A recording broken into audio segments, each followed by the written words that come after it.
दिनांक 28 मे 2026 रोजी बकरी ईद हा सण साजरा होणार आहे. त्यानिमित्तानं पोलीस स्टेशन तेल्हारातर्फे गावातून रूट मार्च घेण्यात आला. संवेदनशील भाग आहे, मंदिर मस्जिदचा परिसर आहे. या भागातून रूट मार्च घेण्यात आला. त्यात पोलीस स्टेशनचे अधिकारी अंमलदार सहभागी झाले होते. त्याबरोबरच होमगार्ड यांचा समावेश झालेला होता.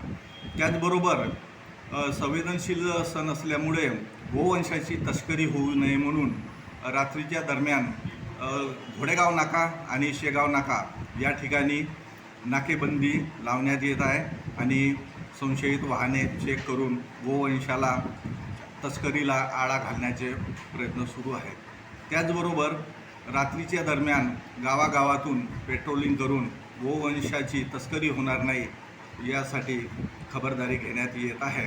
मला सर्व जनतेला आवाहन करायचं आहे की गोवंश तस्करीची कुठे घटना आढळून आल्यास किंवा कुठं संशयितरित्या दिसून आल्यास त्यांनी पोलीस स्टेशनला 112वर कॉल करून कळवण्यात यावे, जेणेकरून पोलिसाकडून वेळीच कारवाई करून गोवंशाची तस्करी रोखता येईल. धन्यवाद.